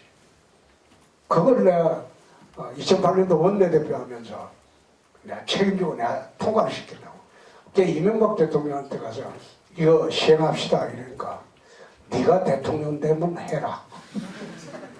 그건 내 생각은 틀리다. 그 반값 아파트 법안을 통과시켜 놓고 이 법은 재작년에 내 경남지사하고 있는데 정동영 의원이 전화가 왔어요. 정동영이 전화가 와가지고 야 네가 제출한 그 법안 시행도 못 해보고 5년 동안 썩히다가 오늘 폐기 법안이 들어갔다. 박근혜 정부도 그거 폐기해버렸어. 내 경남지사가 있어. 그러니까 나는 첫째, 둘째, 셋째 그것이 충족돼야지 인구 대책이 설 것이다. 그 말씀을 드립니다. 네, 시간 관계상 오른쪽 2명, 왼쪽 2명까지만 좀 하겠습니다. 그 대표님께서 오른쪽 2명부터 좀 정해주시면 좋겠어요. 다시 손 내시고. 네. 학생들이 시간이 없냐? 아니, 없어요? 3시까지 좀 계속 할까요? 아니, 그러면 계속 하도록 저희 거기서 네. 질문하셨던 분들은 좀 자주 해주세요. 안녕하십니까. 정치외교학과 16학번 박용관이라고 합니다. 무슨 과요? 정치외교학과입니다. 예. 야, 저 국회 들어가면 동물국회 하면 잘하겠다. 네, 3시간 전에 그 이인영 원내대표께서 자유한국당에 연동형 비례대표 제도를 트레이드 카드로 내세워서 이걸 진행할 시 다른 것도 유연하게 빠르게 대처해 주겠다고 그 기자회견을 열었습니다. 뭐라고요? 전동영 이인영 원내대표께서요. 연동형 비례대표제에 대해서 이걸 빨리 자유한국당이 협조적으로 나오시 이걸 자기들도 다른 안건에 대해서 협조적으로 나가겠다고 트레이드 카드로 내세우셨습니다. 이거에 대해서 만약에 연동형 비례대표제가 통과될 시 다음 총선에서 어떤 결과가 나올지에 대한 예상이 궁금하고요. 두 번째로 아까 잠시 언급해 주셨는데 징병제와 모병제에 대해서 지금 어떻게 생각하시는지 의견이 궁금합니다. 예. 마지막으로는 제가 부자들에게는 자유를, 서민들에게는 기회를 이라는 문장을 계기로 정치학을 전공하게 되는데 아직도 이 기조 유지 중이신지 좀 자세하게 듣고 싶습니다.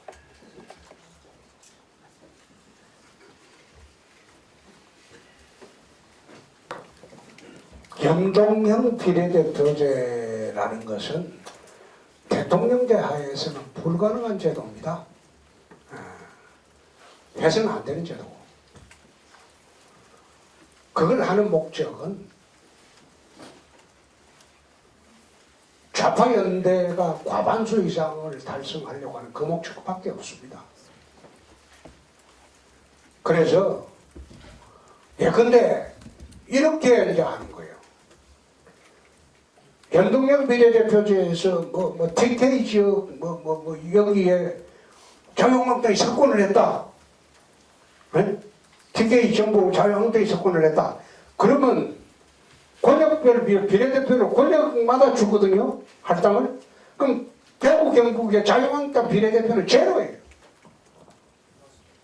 없는 거예요. 그럼 누가 먹느냐?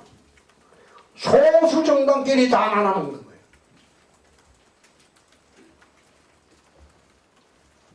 유승민 의원이냐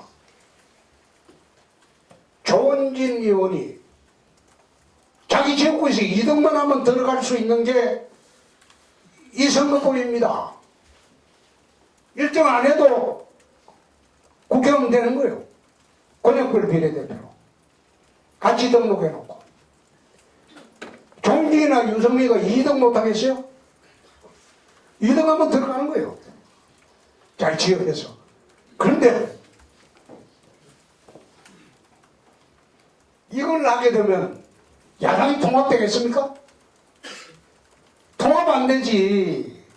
현재 정당이 34개로 등록돼 있어. 앞으로 20개가 더 나올 거야. 그러면 자칫하면 한 지역구에 50명의 북부가 붙는 거야. 지난번에 세종시에 국회의원 후보할 때 17명이 등록을 했는데 100고만 하더라도 17명인데 안 붙었어요.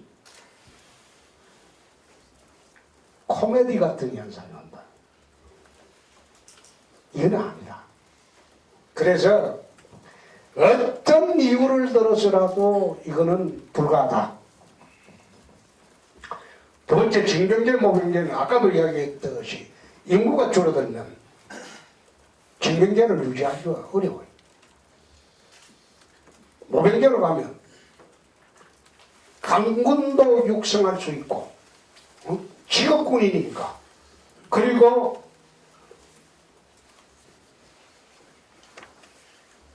특수전 사령부도 강화할 수 있다. 오히려 모병제가 때로는 더 유리한 경우가 생길 수가 있다. 대신 여기에 따라붙는 게 국방세입니다. 국민들이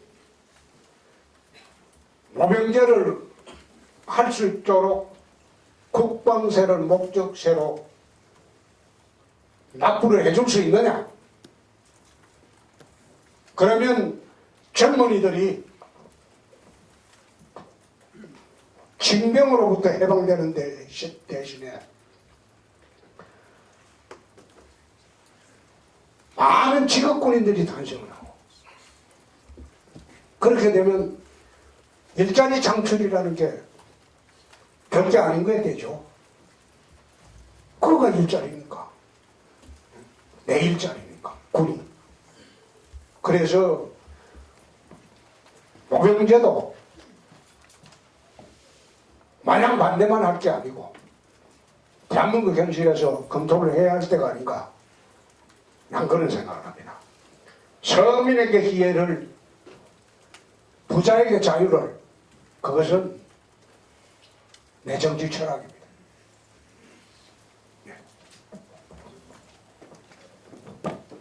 안한분 먼저 하도록 하겠습니다. 네, 안녕하십니까. 정치외교학과 정영진입니다. 의원님이 일전에 이제 SNS에서 국회의원을 정족수를 200명으로 줄이고 전원 주민 직선제로 바꿔야 한다 하셨는데, 물론 저도 연동형 비례대표제가 많은 문제점을 내포하고 있다는 것에 대해서 동감합니다.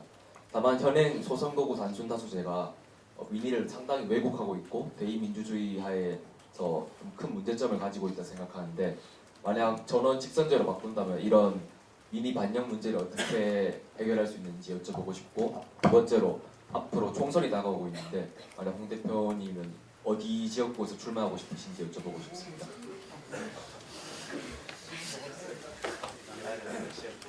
이게 전원 직선제가 지역구 제도가 되면 민의 반영에 이제 말하자면 소수 정당이 의회 진출할 길이 막힌다는 거죠.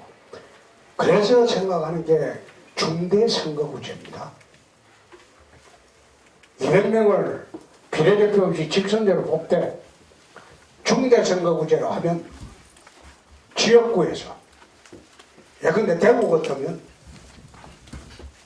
뭐 절반을 쪼개서 하든지 4등분을 나누든지 나눠가지고 중대 선거구제로 하면 1, 2, 3등까지 됐든지 1, 2, 3, 4등까지 되든지, 그렇게 되면 미리 왜곡 현상이 줄어들죠. 그죠? 그거는 나는 소수당을 위한 제도로 굳이 한다면 중대선거구제를 도입하는 게 옳겠다. 제 지역구 문제는 그렇습니다. 제가 국회의원 4번 하면서 전부 당이 지정하는 데만 국회의원을 출마를 했어요. 당이 지정하는 데만. 내 좋다 싫다 내 의사하고는 상관없이 당이 여기 가라 그러면 가고 내가 또 당이 DJ 저격하라 그러면 내가 하고 노무현도 저격하라 그러면 하고 여태 그래 해왔는데 이제 와서 이제 내 정치가 마지막입니다. 내가 국회의원 한 번 더 하려고 하는 게 아니고 여의도로 복귀를 해야지 정권 교체를 하는데 역할을 할 수 있겠다 그런 생각이 들었어요. 이 정권은 이런 좌파 정권을 놔두면 나라를 망하게 하겠다. 그래서 정권 교체에 위해서는 여의도 들어가야 되겠다. 첫째는 그렇고 두 번째는 여태 당이 지정해 주는 데가 한데 이번 마지막 출마니까 내가 선택을 하겠다. 내가 출마할 지역은 내가 선택을 해갖고 그 지역에 가서 내가 전략공천 해달라는 뜻은 전혀 없습니다. 그냥 일반 당원들처럼 그 지역에 가가지고 공천 신청하고 경선하라면 경선하고 뭐 여론조사로 경선하든지 당원 투표라든지 당이 정한 경선 방식대로 그대로 따라가서 그렇게 출마를 하겠다. 세 번째, 당에서 논의되고 있는 영남 3선 수도권 강남부 3선 물러나라. 나는 4선을 전부 험지에서 했습니다. 그럼 나는 해당 사항 없죠. 그리고 영남 3선도 아니고 영남에 내려오면 나는 영남 초선입니다. 그렇잖아요. 근데 그거 참 괘씸한 놈들이 저는 저거 고향에서 다 하고 나는 타향에서 지금 24년째 뛰다니다가 고향 한번 와보려고 하니까 그 시비거는 그 나쁜 놈들이야. 아주 나쁜 놈들이야. 그 나는 아무런 시비 걸릴 소리도 없어요. 이제 이 당에 그만큼 4%배 안 되는 정당, 소멸 직전에 간 정당을 탄핵 때 대선에 내가 24% 해갖고 정당을 살려줬으면 나한테는 시비 걸지 마라 이거야. 시비 걸지 말고 내가 대구를 가든 장령을 가든 그건 내가 알아서 지역구 결정해서 거기 가가지고 공천 신청하고 그리고 똑같은 절차대로 면접 보라면 내가 참 더럽지만 면접 보고 다 하겠다 이 말이야. 그럼 시비 걸 것도 없지. 그래서 지역구는 태어난 곳에 갈지 자라난 곳에 갈지 그건 내년 돼봐야 됐어.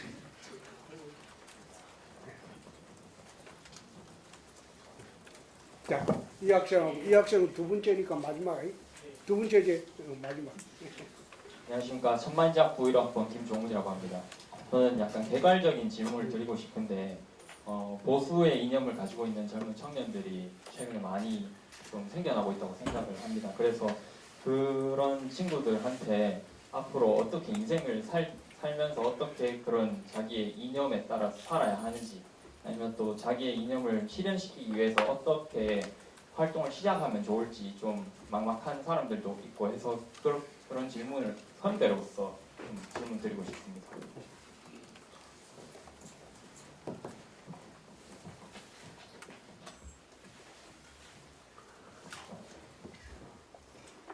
이게 답이 될는지는 모르지만 나는 인생을 참 열심히 살았습니다. 열심히 살았습니다. 현재 내가 처한 이 어떤 환경에 처하더라도 나는 뒤돌아보지도 않고 앞만 보고 열심히 살았어요. 결과는 하늘의 몫이지 내가 결정하는 건 아니에요. 그래서 결과를 생각하고 나는 살지 않았고 지금 현재 열심히 살고 있다. 지금도 마찬가지입니다. 아까 내가 그런 이야기를 했는데 나이가 60이 넘었지만은 아직도 되돌아보지 않는다. 내가 사회생활을 마칠 때 내 인생을 되돌아보겠다. 아직도 앞만 보고 간다. 나 그런 이야기를 주로 하고 있습니다. 내가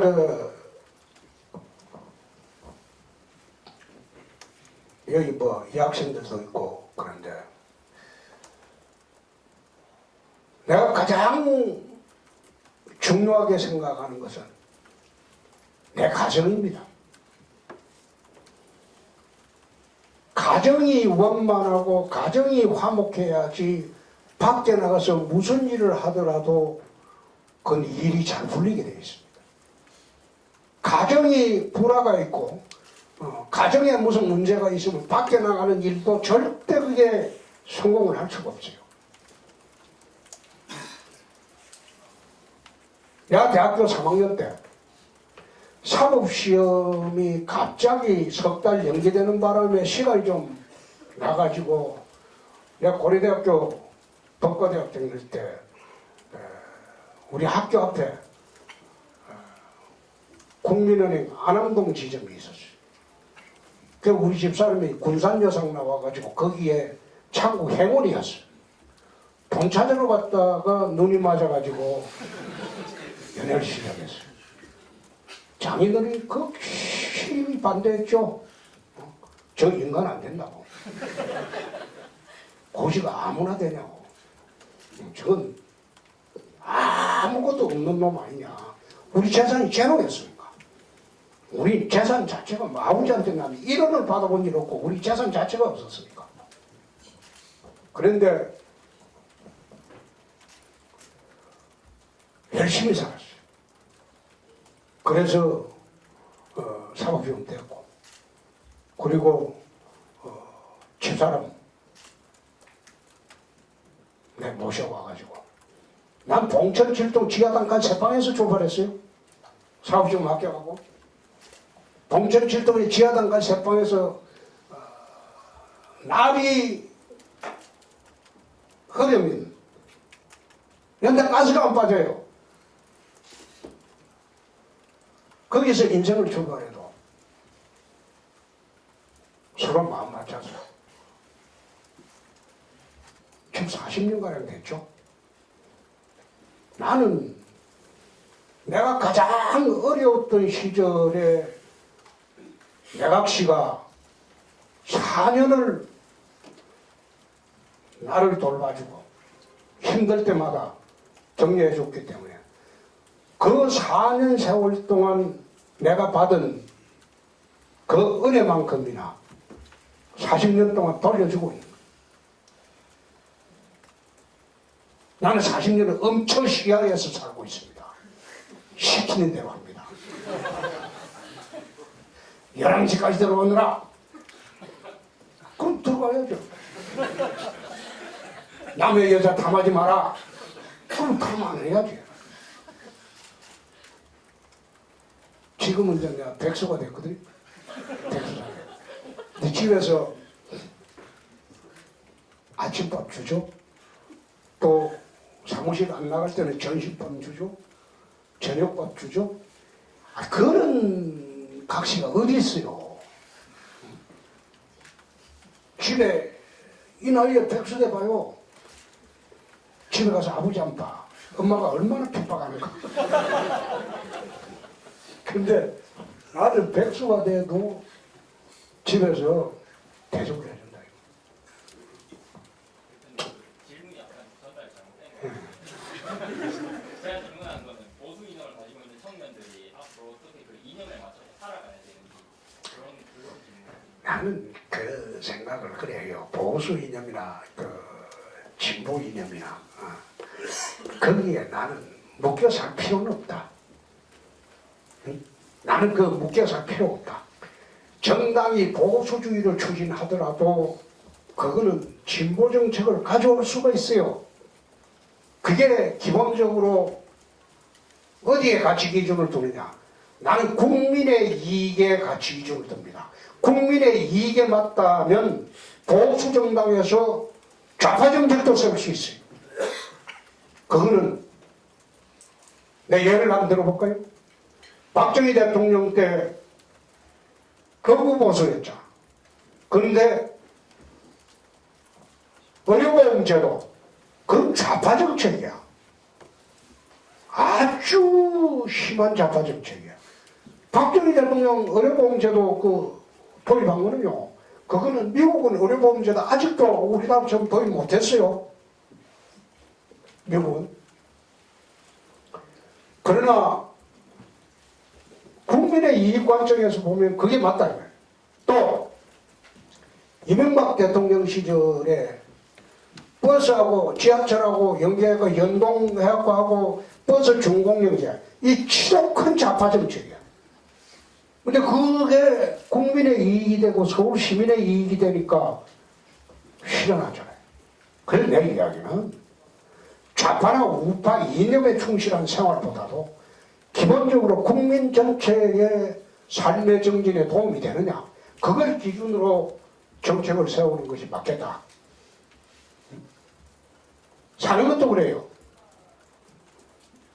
내가 잘 살고 즐겁게 살고 행복하게 살 수 있다면 그게 알파고 오메가다.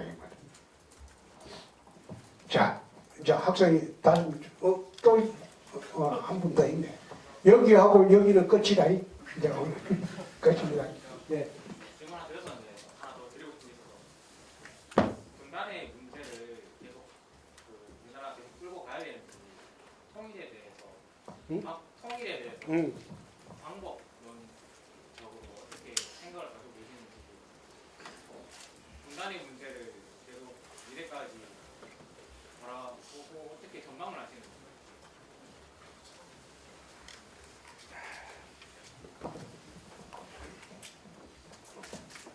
우리나라 5천년 역사를 한번 봅시다. 삼국시대에 고구려 백제 신라가 삼국이 있었어요. 그 통일이 되는데 얼마나 걸렸습니까? 600년 이상 걸렸어요. 600년 이상 걸려가지고 668년에 통일신라가 됐어요. 그 통일신라가 935년에 이제 고구려로 넘어가죠. 고려로 넘어가죠. 고려. 936년에 고려로 넘어가지. 그리고 조선시대가 1392년에 이제 조선시대로 넘어가죠. 그리고 600년이 지속돼. 그러고 난 뒤에 다시 남북이 분단이 됐어요. 그럼 이게 이제 몇 년 있다가 다시 통일이 될지, 그건 우리가 가늠하기는 어렵습니다. 가늠하기는 어렵습니다. 문제는 문정권이 추구하는 연방제 통일은 절대 되지 않는다. 할 수가 없다. 연방이라는 것은 체제와 이념이 같아야 됩니다. 북쪽은 공산주의 체제, 남쪽은 민주주의 체제. 이건 연방제 불가예요. 연방이 될 수가 없어요. 체제가 일국 이체제는 불가능한 체제예요. 예컨대 북에면 남에면이 체제가 달라가지고 억지 통합을 했어. 통합하자마자 내전이 또 일어났어. 그래갖고 다시 갈라졌어. 지난번 제주도에 예멘 난민이 온 것도 그 이유야. 연방이라는 거는 미국처럼, 미국은 연방국가입니다. 카나다도 연방국가입니다. 미국은 50개 주의 연방국가예요. 근데 미국에 어디 체제 다른 연방이 있습니까? 주가? 지금 앉아서 문재인 대통령이 이야기하는 그거는 말하자면 몽상이야, 몽상. 말도 안 되는 짓이야. 그러면 이 나라가 공산주의로 통일이 되든지 민주주의로 통일은 둘 중 하나라고 되는데 민주주의 통일은 김정은이가 받아주겠어요? 공산주의 통일을 대한민국 국민이 받아주겠어요? 그래서 통일이라는 것은 나는 그리 서둘 필요가 없다. 또 동서독 통일 같은 경우에 보세요. 동서독 통일이 동독 서독의 끝없는 노력은 했죠. 노력했지만 어느 날 갑자기 브랜덴부르크 장벽이 무너졌다. 말하자면 그 서독 정부도 그렇게 빨리 올 줄 생각을 못했어요. 근데 통일 한 달 전인가 대규모 난민이 서독으로 넘어왔을 때 난민 수용소가 없어가지고 열차에 태워가지고 열차를 빙빙 돌았다니까. 그 정도로 통일이 갑자기 와버렸어요. 그래서 유엔군에서 작계 5029, 작계 5027 이 계획을 세우고 있는 게 북한이 갑자기 붕괴될 때 대한민국과 유엔사가 어떻게 북한을 관리하느냐. 그게 작전계획 5027호 5029호에 나와 있어요. 북한을 어떻게 관리할 것이냐. 그래서 나는 통일 문제에는 남북한의 끊임없는 대화는 해야 하겠지만 서둘 문제는 아니다. 체제가 같아야 통일이 된다. 체제가 다른 그런 관계에서는 통일은 불가능하다. 그 정도로 답변하겠습니다. 청년과 대구도 어느 쪽을 더 마음을 주시는지 대구라면 시간도 남았기 때문에 설명을 하셔야 돼요. 지금 둘 다 마음에 있어요. 예. 왜 그런가 하고요. 내가 지난번에도 한번 대구 기자분들하고 말했는데 내가 어릴 때 친구들은 전부 대구에 있습니다. 나는 초등학교를 5번을 전학을 다녔기 때문에 초등학교 친구가 없어요. 조금 친할 것 같으면 딴 데 가버리고 1년에 한 번씩 이사를 했어요. 6학년 다니면서 5번을 전학을 했기 때문에 그럼 중학교, 고등학교 친구들밖에 없는데 전부 대구 있어요. 그래서 대구 가서 정치를 한번 해봤으면 참 좋겠다고 여태 생각을 했는데 그건 정치 시작할 때부터 내 대구 한번 와봤으면 좋겠다고 했는데 한 번도 올 기회가 없었어요. 그래 이번이 좋은 기회가 아닌가. 당대표도 물러났으니까 나는 당에 대한 책임도 없어요. 그게 뭐 1대1로 똑같은 조건에 신청해서 하면 대우가 이번 기회에 좋은 거 아닌가. 그래 하는데 또 정치 마지막이니까 태어난 고향을 위해서 마지막 보내는 것도 옳지 않느냐. 뭐 그 이야기도 많습니다. 그래서 예전에